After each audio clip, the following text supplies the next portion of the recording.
Bismillahirrahmanirrahim. Assalamualaikum warahmatullahi wabarakatuh. Innal hamdalillah nahmaduhu wa nasta'inu wa nastaghfir wa na'udzubillahi min shururi anfusina wa min sayyiati a'malina. May yahdihillahu fala mudhillalah wa man yudlilhu fala hadiyalah. Asyhadu an la ilaha illallah wa asyhadu anna Muhammadar Rasulullah. Allahumma shalli ala Muhammad wa ala ali Muhammad. Amma ba'du. Alhamdulillah, kita telah bertemu kembali pada pertemuan materi pendidikan Pancasila, yang pada materi pada hari ini kita akan membahas Pancasila sebagai paradigma kehidupan bermasyarakat, berbangsa, dan bernegara. Paradigma pada materi hari ini adalah penjelasannya atau pengertiannya suatu kerangka berpikir atau suatu model berpikir mengenai hal-hal yang sangat esensial yang dilakukan, bagaimana cara pandangan kita, bagaimana pemikiran kita bawa, seperti itu. Nah, baiklah, sebelum kita melanjutkan pertemuan materi pada hari ini, tentu seperti biasa akan ada salah satu pesan atau brainstorming kita pada pertemuan kali ini, yang berjudul terlihat pintar tapi sebenarnya bodoh. Mari kita saksikan. Gue tahu yang itu kan, nggak usah kasih tahu lah, ngerti lah gue, gampang lah. Suka memotong pembicaraan orang, iya itu ego saya di awal umur 20-an. Jadi waktu itu saya berpikir saya tahu segalanya, padahal sebenarnya saya belum tahu apa-apa. Pokoknya jika ada satu topik orang berbicara, baru orang itu berbicara 4-5 kata, saya sudah potong, supaya saya terlihat pintar. Contohnya, ketika orang memberitahu saya bagaimana cara melamar kerja agar lebih diterima di perusahaan, baru orang tersebut ngomong, iya CV lu harus bagus. Saya langsung potong, oh CV kan isinya harus ada biodata, nama, pendidikan, pengalaman kerja. Setelah saya potong, orang tersebut diam. Dan ternyata beberapa tahun kemudian saya tahu dia mau ngomong, nih loh, selain CV yang sudah kamu sebutkan, itu di emailnya harus ada foto yang formal juga, kalau bisa memakai jas. Dan ketika membuat CV, bahasanya harus baku di salam pembukanya. Dan jika ada portofolio yang sudah pernah kamu kerjakan atau project yang sudah kamu kerjakan, dicantumkan saja, jadi melebihi daripada hanya CV tok. Contoh kedua, vegan dan vegetarian. Teman saya baru jadi vegan, tetapi dia baru ngomong 1-2 kata, sudah saya potong. Oh, lu udah jadi vegan, jadi lu gak makan daging lagi kan? Lu cuma makan sayur doang kan? Tapi susu telur boleh kan? Ternyata setelah saya berbicara seperti itu, dia akhirnya males sama saya. Dia cuma bilang iya aja. Setelah saya pelajari beberapa tahun kemudian, ternyata ada perbedaan loh dari vegan dan vegetarian. Vegetarian tidak memakan daging, tapi masih bisa mengkonsumsi susu, telur, keju yang diproduksi oleh hewan. Tetapi vegan itu berbeda, agak lebih berat daripada vegetarian.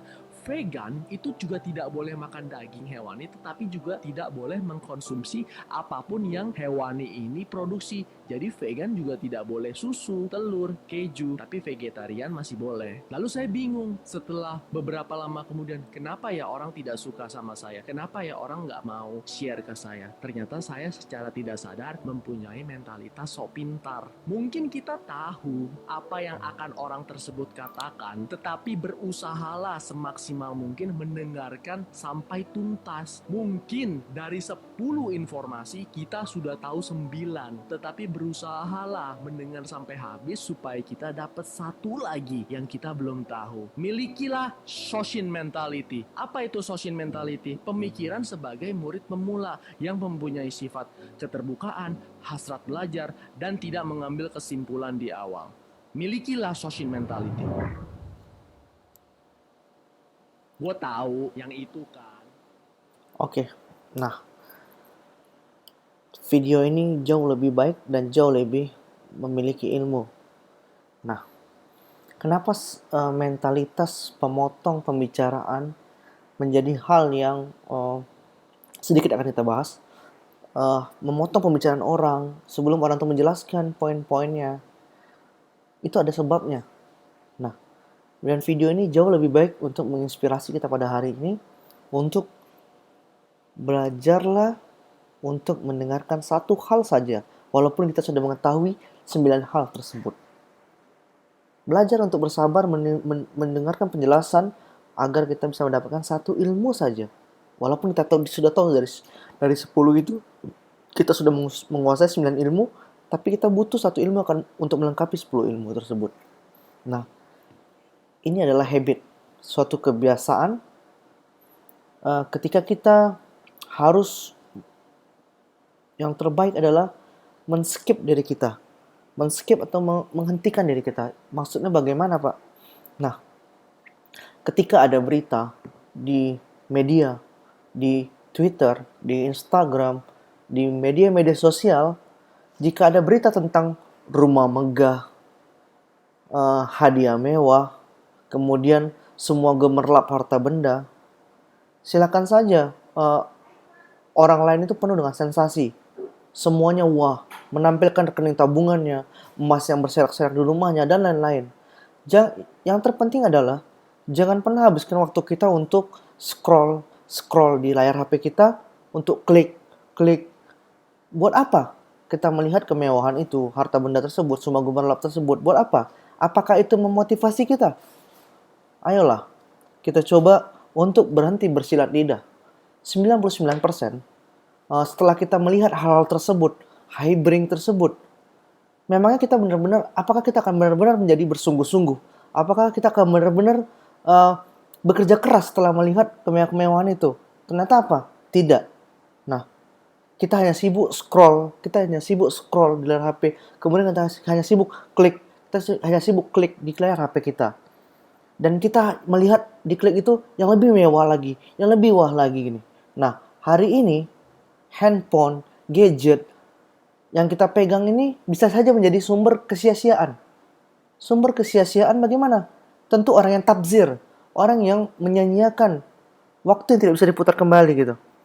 Nah, orang lain mau punya harta yang segunung, itu bukan urusan kita. Orang lain mau posting dia tentang kemewahannya, apa-apanya, lagi-laginya, itu bukan juga urusan kita gitu. Nah, nanti ketika kita mengikuti urusan seperti itu, kita malah lupa. Kita mempunyai kerjaan yang harus dikerjakan. Kita mempunyai tugas kuliah yang harus dikerjakan. Kita mempunyai jadwal kuliah yang berantakan. Kemudian rumah yang masih berantakan. Kemudian masih belum bisa mengurus diri sendiri yang belum rampung. Apalagi kita sudah memiliki kewajiban mengurus keluarga. Nah, percayalah, mau sekaya apapun orang lain, mereka pasti punya masalahnya sendiri. Kita juga punya masalah sendiri gitu. Nah, lebih baik kita fokus memperbaiki diri sendiri daripada sibuk menghitung, daripada sibuk menatap, daripada sibuk terpesona atas apa yang dimiliki oleh orang lain. Nah, semoga masih banyak yang mau memikirkannya atau yang memikirkan apa yang saya sampaikan. Tentu kita harus menjawab dalam diri kita, yes. Kita klik, kita tutup, skip, dan abaikan saja. Nah, itu adalah langkah agar kita tidak terlihat pintar, tetapi sebenarnya kita masih butuh belajar. Nah, seperti itu. Nah, mungkin ini adalah rangkaian dari sebelum memulai perkuliahan. Nah, seperti itu. Nah, Gue tahu yang kita itu. bahas masuk ke materi pada hari ini akan menjelaskan bagaimana Pancasila paradigma pembangunan ilmu pengetahuan dan teknologi. Nah, paradigma itu mempunyai pengertian kerangka berpikir, sumber nilai, dan juga orientasi arah. Nah, kemudian pembangunan nasional itu apa? Adalah upaya bangsa untuk mencapai tujuan nasionalnya, sebagaimana dinyatakan dalam pembukaan Undang-Undang Dasar 45 bahwa kemerdekaan adalah hak segala bangsa. Nah, dan kita harus memperjuangkan keadilan tersebut. Nah, kemudian yang ketiga adalah Pancasila sebagai paradigma pembangunan nasional mengandung arti apa? Bahwa segala aspek pembangunan harus mencerminkan nilai-nilai Pancasila. Nah, apa itu pembangunan? Nah, dalam bukunya tentang tata negara, Dennis Gowland menyebutkan ada 3 pandangan tentang pembangunan. Yang pertama adalah pandangan melihat pertumbuhan dari ekonomi, dari indikator GNP, kemudian melihat dari rumusan PBB. Yang terakhir adalah pembangunan yang menekan nilai-nilai etis. Nah, yang kita bahas satu persatu.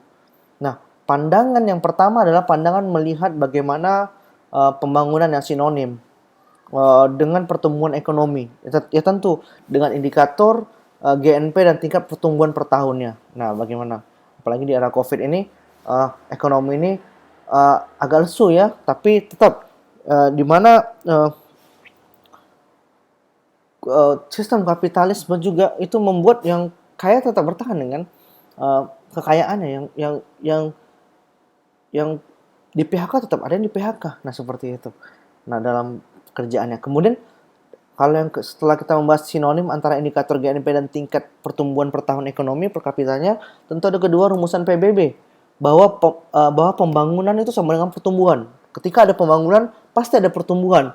Nah, ketika ada pembangunan, tentu ada pertumbuhan seperti pertumbuhan ekonomi dan juga perubahan sosial. Ketika ekonomi itu beranjak sedikit naik, otomatis kesejahteraan itu akan terbuka. Kemudian sehingga adanya perubahan sosial yang dimana orang itu tidak kekurangan harta, bisa mendapatkan ilmu. Ketika ekonomi yang menunjang, dia bisa sekolah, kemudian dia bisa bekerja yang layak, mendapat pekerjaan yang layak seperti Undang-Undang Dasar 45 jelaskan bagaimana setiap warga negara berhak mendapatkan pekerjaan yang layak. Nah, seperti itu. Nah, jadi ada pertumbuhan, adanya pembangunan sama dengan adanya pertumbuhan ekonomi, kemudian baru ditambah perubahan-perubahan sosial yang menuju ke lebih baik. Nah, kemudian yang terakhir adalah pembangunan yang ketiga, pembangunan yang menekan nilai-nilai etis tuh. Nah, jadi tekanannya tuh pada peningkatan kualitas dari seluruh masyarakat dan individu dalam masyarakat. Nah, tentu peningkatan kualitas itu adalah apa? Seperti dibutuhkannya anak-anak muda yang memiliki talenta, anak-anak muda yang memiliki kemampuan untuk belajar, memiliki skill ketika untuk masuk ke dunia kerja, untuk dia individu-individu yang ditekan untuk peningkatan di masyarakat sehingga terbuka lapangan kerja, dan juga yang memberikan lapangan kerja itu mendapatkan orang-orang yang memiliki skill dalam pekerjaannya. Nah, seperti itu. Nah, itu adalah sedikit bagaimana paradigma pembangunan ilmu pengetahuan dan teknologi tersebut. Nah, kalau kita lihat konsep yang harus diperhatikan dalam kedudukan Pancasila sebagai paradigma pembangunan nasional adalah yang pertama, Pancasila itu harus menjadi kerangka kognitif dan dalam identifikasi diri sebagai bangsa. Nah, kemudian Pancasila sebagai landasan pembangunan nasional. Nah, Pancasila merupakan arah pembangunan nasional. Pancasila merupakan etos pembangunan nasional. Dan yang terakhir adalah Pancasila merupakan sebagai moral pembangunan. Nah, ini adalah konsep yang harus diperhatikan. Nah, dalam suatu pembangunan nasional yang bagaimana arahnya bagaimana nih. Kalau kita orang yang timur, bersikaplah sebagai orang timur. Nah, kalau kita memiliki etos kerja, mayoritas masyarakat muslim, etos kerja bagaimana? Etos kerja yang islami, yang dimana amanah, sidik, dan jujur, patona, memiliki sikap-sikap sebagai seorang mukmin. Nah, seperti itu. Nah, jadi Pancasila itu sebagai terakhir moral pembangunan. Nah, seperti itu. Nah, kita lanjutkan lagi dalam prinsip pembangunan nasional. Nah, prinsip pembangunan nasional itu ada 5 pula. Nah, yang pertama adalah hormat terhadap keyakinan religius setiap orang. Nah, negara kita terbuka terhadap agama yang disetujui dan disepakati oleh negara Republik Indonesia ini. Bagaimana ada Konghucu, ada Buddha, ada Hindu, ada Kristen, ada kaum muslimin juga Islam. Nah, seperti itu menjadi hal yang harus memberi respect terhadap keyakinan yang berbeda kepada setiap orang. Berbeda berarti kita harus toleransi dong, Pak. Bukan. Toleransi itu harus dicerminkan dengan suatu sikap yang betul-betul mempunyai prinsip. Karena kita membahas prinsip kan. Ketika prinsip satu agama atau keyakinan itu tidak bisa serta-merta mengatakan ini toleransi.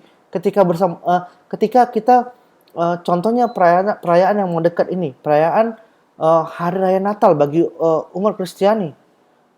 Nah, bagaimana hukumnya? Bagaimana seorang Muslim atau seorang agama Hindu, bagaimana orang Buddha, atau kalau kita bahas sekarang mayoritas Muslim. Bagaimana ketika mereka menjaga satu gereja contohnya. Nah, kalau bagi keyakinan prinsip seorang Muslim, tidak boleh, toleransi itu adalah tidak boleh mencampuri peribadatan atau perayaan agama lain. Nah, contohnya bagaimana, Pak? Kenapa bisa begitu? Ya karena itu prinsipnya, itu keyakinannya, bahwa kita tidak boleh mencampuri hari mereka gitu. Kalau bagi seorang Muslim terhadap umat yang sedang merayakan perayaan mereka. Nah, bagaimana dengan uh, hukumnya begitu? Bagaimana, Pak? Kalau kaum muslimin ya, sebagai tentara, sebagai polisi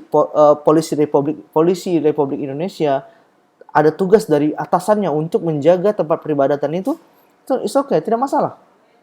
Itu hal yang dibolehkan.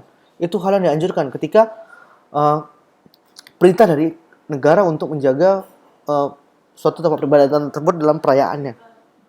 Nah, tapi kalau misalnya dia bukan tentara, dia bukan polisi, ya itu tidak ada kewajiban untuk menjaga, dan tidak ada uh, kalau dalam prinsip dan keyakinan itu tidak ada mencampuri satu peribadatan lainnya walaupun dalam konteks membantu. Nah, seperti itu. Kenapa? Karena 75 tahun kita merdeka, tidak ada konflik-konflik besar karena kita intoleransi seperti itu. Kenapa? Karena kita berdampingan.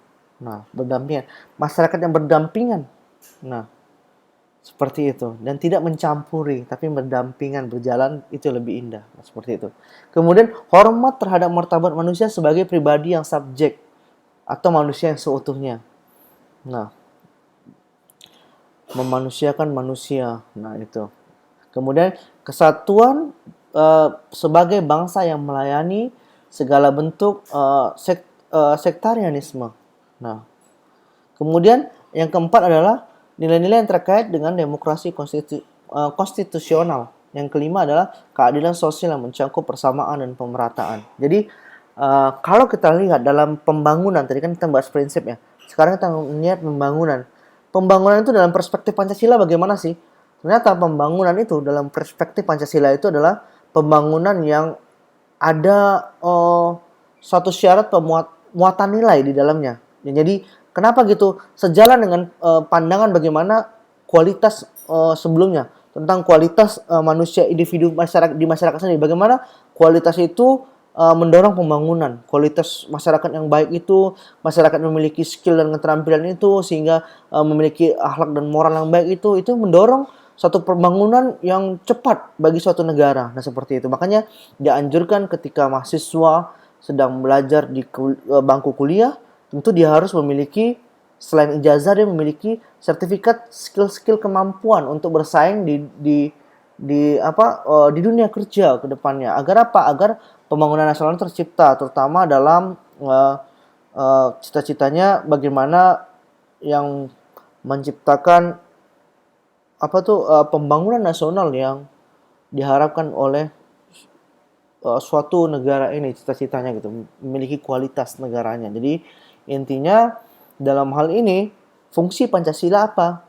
Adalah memberikan suatu orientasi atau kerangka acuan. Nah, jadi fungsinya itu jadi acuannya itu selalu kepada kerangka acuannya itu terbentuk dalam struktur kehidupan sosial dan politiknya itu ekonomi yang manusiawi, kemudian bagaimana dia demokratis dan kadang dia bermusyawarah, dan juga adil bagi seluruh rakyat Indonesia. Jadi keadilan itu adalah keadilan itu definisi paling to the point ya. Keadilan itu adalah meletakkan kepada posisi yang benarnya gitu. Nah, itu baru adil. Letakkan dia, kalau sebagai hakim, letakkan dia di kedudukan hakim, bukan letakkan dia di jabatan lain. Nah, seperti itu. Tentu kriteria hakim yang bagaimana, amanah, bukan sekedar dia lulusan ini, dia keluarganya ini, bukan. Tapi ketika seorang hakim itu dia betul-betul memiliki sikap seorang kodi, yang dimana acuannya kalau dalam Islam, siapa yang mengerti tentang apa? Tentang syariat atau tentang hukum Islam? Tentu Ali bin Abi Thalib yang lebih mengerti bagaimana syariat atau menjadi seorang hakim itu. Makanya ambil rujukannya di situ ketika bagi seorang muslim yang akan menjadi hakim contohnya. Nah, makanya terbentuknya apa? Terbentuknya baru kalau dia ingin menjadi pemimpin, Amr bin As misalnya. Kemudian kalau dia ingin menjadi pengusaha. Nah, banyak yang bisa ditiru. Seperti itu. Nah, jadi eh, itulah sedikit prinsip dan pembangunan nasional yang diharapkan atau menjadi tujuan dalam pembangunan tersebut. Nah, seperti itu. Nah, kalau kita bahas nih, satu demi satu, bagaimana Pancasila sebagai paradigma pengembangan ideologi politik, ekonomi, sosial, budaya, pertahanan, dan keamanan. Nah, itu ada 4 poin. Yang pertama adalah ideologi. Ideologi itu dalam pengembangan Pancasila sebagai ideologi yang harus mempunyai pandangan. Bagaimana pandangannya? Ideologi yang bersifat dinamis. Dinamis itu pasti bukan statis ya. Kalau statis itu agak kaku. Tapi kalau dinamis itu bergeraknya lebih inovatif, lebih luasa dalam uh, melihat tanda-tanda perkembangan zaman. Nah, seperti itu. Dan bagaimana dia melihat perubahan zaman. Nah, seperti itu. Jadi, untuk itu kita harus memperhatikan peranan dan perhatikan kedudukan dari Pancasila, yaitu apa? Pancasila itu sebagai ideologi yang terbuka dalam wawasan kebangsaan atau bagaimana bentuk dari nasionalisme. Nah, seperti itu. Nah, kalau kita bahas tentang pengembangan politik. Nah, jadi yang pertama ada pengembangan politik dalam usaha membangun pengembangan politik contohnya. Maka yang perlu dikembangkan apa? Yang pertama adalah uh, sistem politik nasional yang berkedaulatan rakyat. Nah, kemudian yang sistem politik nasional yang demokratis, sistem politik nasional yang terbuka. Nah, ini adalah hal yang kalau kita menginginkan pengembangan suatu Ipolexos Budhankam, maka dalam pengembangan politik ini perhatikan masalah tentang sistem politik yang berkedaulatan rakyat dan bagaimana demokratis sistem politiknya. Kemudian bagaimana sistem yang politik yang terbuka. Jadi apa? Jadi terciptalah kemandirian. Kemandirian partai politik dalam memperjuangkan kepentingan rakyat. Karena apa? Adanya fraksi-fraksi partai yang duduk di Dewan Perwakilan Daerah. Karena itu salah satu syarat dalam pemerintahan untuk menduduki suatu jabatan sebagai wakil rakyat. Nah, seperti itu. Kemudian setelah kemandirian dari partai politik tersebut apa? Pendidikan politik kepada masyarakat. Bagaimana pemilihan umum itu, bagaimana sih yang jauh yang lebih berkualitas. Nah, itu perlu diperhatikan kalau ingin adanya pemikiran pengembangan dan mencapai cita-cita dari bangsa Indonesia ini. Nah, kemudian apa? Pengembangan sosial dan budaya. Kalau kita lihat pengembangan sosial dan budaya ini, Pancasila ini dapat menjadi kredibel, yaitu di mana masyarakat tuh mengalami secara nyata nih, dia mengalami realisasi dari prinsip-prinsip yang terkandung dalam Pancasila. Melalui cara apa, Pak?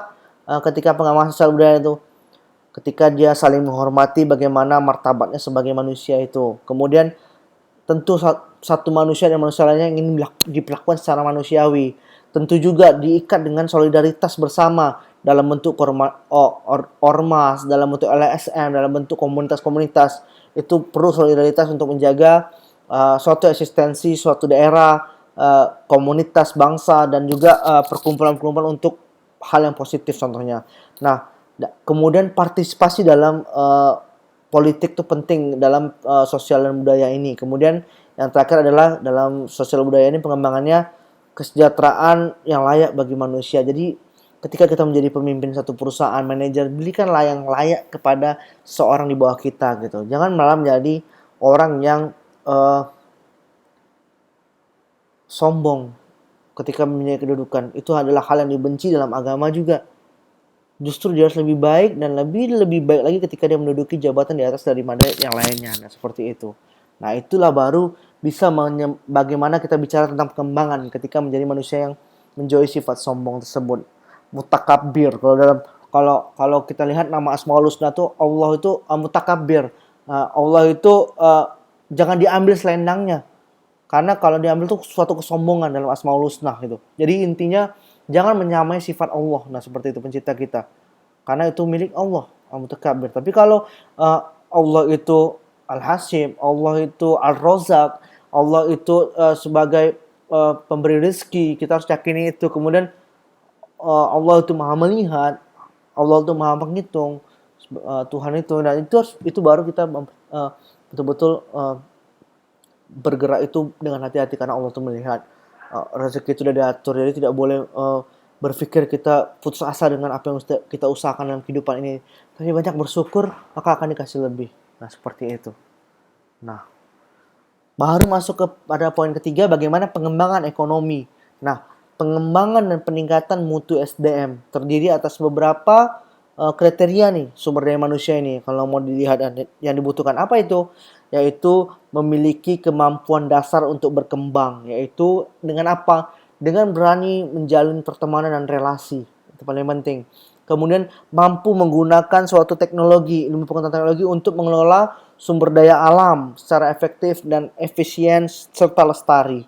Nah, itu adalah bentuk-bentuk dari pengembangan dari ekonomi. Kemudian memiliki etos profesional yang terakhir. Nah, itu Afwan. Yang terakhir adalah yang keempat adalah pengembangan hankam, pertahanan dan keamanan. Jadi pembangunan nasional ini tak lepas juga dari ketahanan nasional, di mana perwujudan cita-cita bangsa ya, kalau kita lihat itu yang terjabar dalam beberapa hal, di antaranya nilai-nilai yang kita menjadikan pedoman pribadi sebagai warga negara. Kita harus patuh aturan hukum, kita harus jadi masyarakat yang berketuhanan. Nah, itu yang perlu diperhatikan dalam suatu pengembangan hankam ini. Kemudian yang selanjutnya, bagaimana hankam ini, bagaimana struktur hidup dalam masyarakat tuh. Ketika ada struktur berarti ada peningkatan, makanya ada pencapaian ketika dia ini ingin menjadi pemimpin RT, RW atau lurah bagaimanapun, agar masyarakat tuh di sekitarnya, di dekat lingkungannya jadi lebih baik. Nah, itu adalah bentuk dari pengembangan pertahanan dan keamanan. Bagaimana dia patuh, orang-orang yang takut dengan penciptanya, dia memanusiakan manusia, bersatu, kemudian yang diiringi dengan suatu keputusan dengan musyawarah. Terakhir, bagaimana dia meletakkan keadilan itu pada tempatnya. Nah, seperti itu. Jadi kemudian yang terakhir adalah bagaimana menyangkut interaksi antara apa? Antara pribadi warga negara dengan suatu sistem negara ini atau aturan hukumnya dalam kehidupan masyarakat ini. Nah, itu adalah Pancasila sebagai paradigma pengembangan Ipolek Sosbud Hankam ini. Nah, bagaimana bentuk pelaksanaan Pancasila? Dalam pelaksanaan dan pengamalan Pancasila dibedakan dalam dua bentuk pelaksanaan, yaitu adalah pelaksanaan objektif dan pelaksanaan subjektif. Nah, objektif itu bagaimana, Pak? Objektif itu dalam pelaksanaan bentuk Pancasila ini adalah yang dilakukan oleh penguasa negara yang berwenang dalam menjabarkan Pancasila dalam peraturan perundang-undangan. Jadi pejabat-pejabat yang berwenang, anggota dewan, presiden, semua menyetujuinya. Itu tuh dalam peraturan perundang-undangan itu mereka menjabarkan Pancasila dalam bentuk peraturan perundang-undangan. Nah, kalau subjektif bagaimana, Pak? Yang subjektif, pelaksanaannya itu harus oleh setiap warga negara Indonesia dan penduduk dengan cara apa? Mematuhi dan melaksanakan peraturan perundang-undangan yang ada. Karena peraturan perundang-undangan itu tidak boleh bertentangan dengan Undang-Undang Dasar dan tidak boleh bertentangan dengan Pancasila. Nah, harusnya seperti itu. Nah, jangan sampai berbeda dengan prakteknya gitu. Itu yang diharapkan agar terbentuknya pembangunan nasional yang kita cita-citakan tersebut. Nah,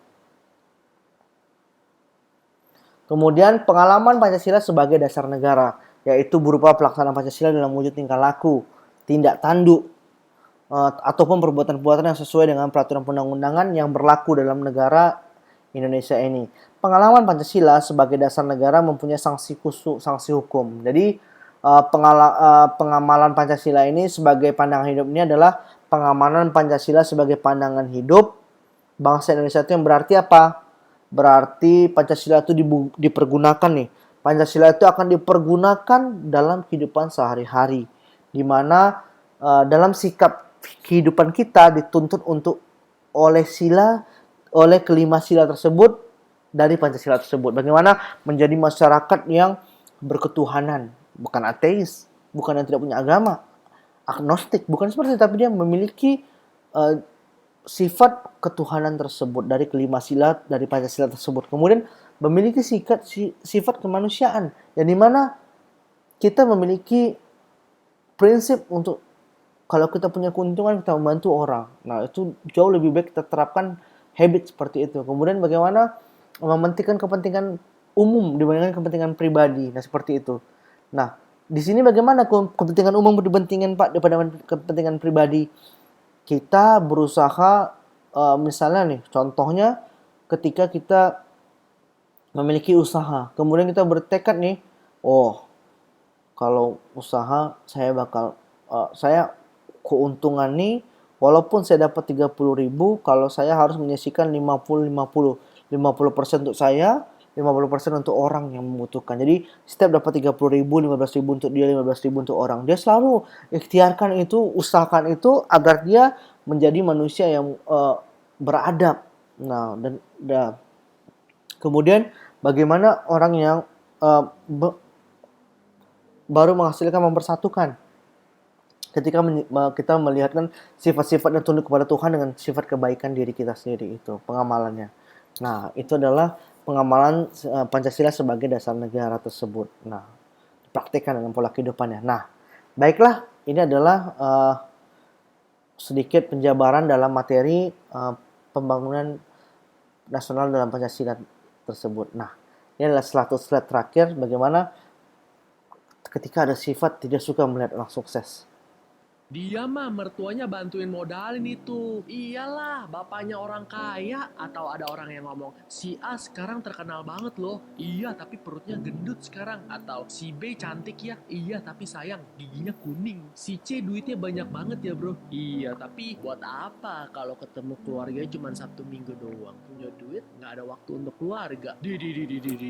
Hidup lu paling sempurna kali. Kayaknya lu doang nih yang nggak ada blind spot atau kelemahan ya bro. Tapi mah, atau dia mah, ABCD, atau halah, itu mah. Sama, tenang, saya juga dulu gitu kok. Pengen ngomongin kelemahan orang aja. Pengen cari-cari kesalahannya. Supaya saya terlihat lebih hebat. Atau saya nggak mau kalah aja. Jadi, kalau ada seseorang yang membicarakan orang lain dan membanggakan orang lain tersebut, saya timpal balik dengan kelemahan orang tersebut yang sedang dia omongin. Supaya saya kelihatan lebih perfect aja dibanding dia. Supaya saya nggak mengakui kelemahan saya sendiri, supaya saya nggak kelihatan kalah. Sampai suatu ketika saya dites dan dilabrak sama orang yang benar-benar pintar dan sukses di atas saya. Umurnya kurang lebih 40-an lah waktu itu. Dia ngomong nih ke saya, si A bisnisnya melejitnya cepet loh, cuman 3 tahun udah kayak begitu. Nah, dengan kebiasaan saya waktu itu, saya timpal langsung,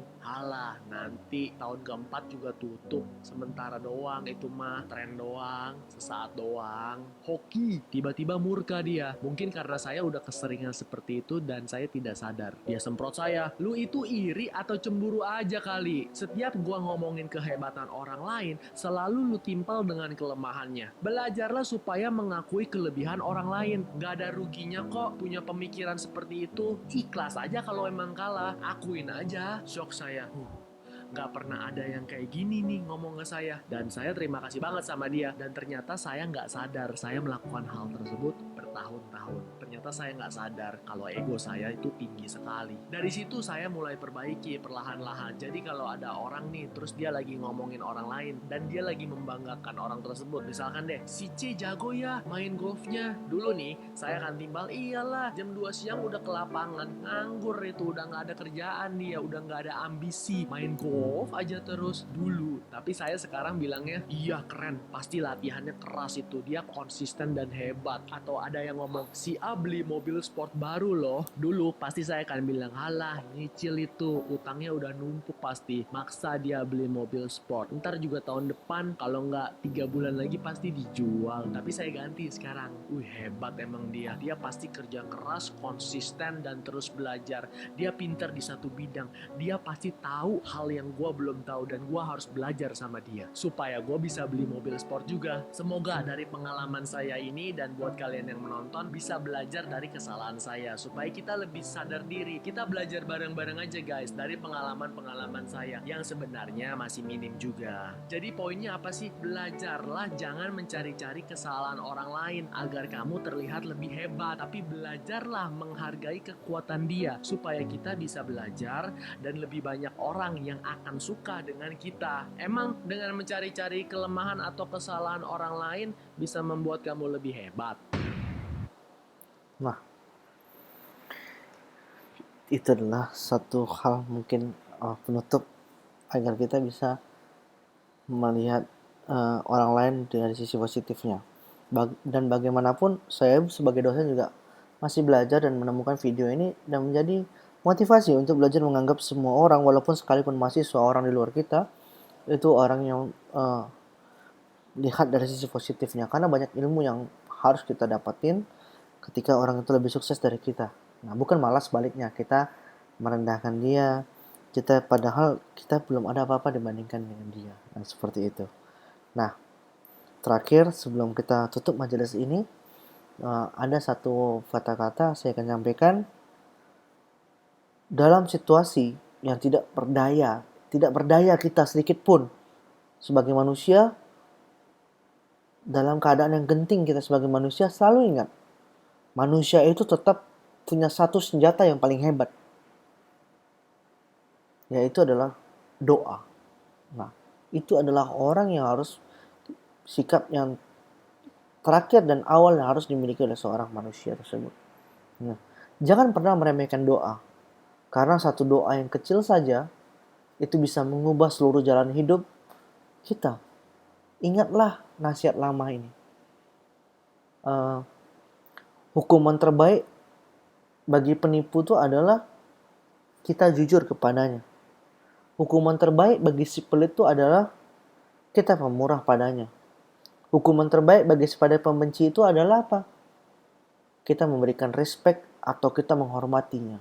Nah, itu adalah sedikit penutup dan juga mengakhiri pertemuan kita pada materi perkuliahan pada hari ini.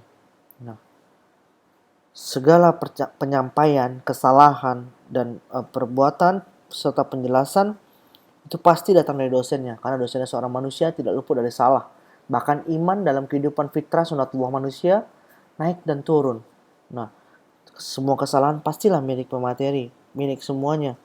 Nah, dan kebenaran semua yang kita alami, semua yang kita dapatkan keberkahan, mengertinya ilmu, itu semata-mata itu adalah keberkahan dari Allah Subhanahu wa taala, dan kebaikan pasti dari Allah Subhanahu wa taala, Sang Pencipta.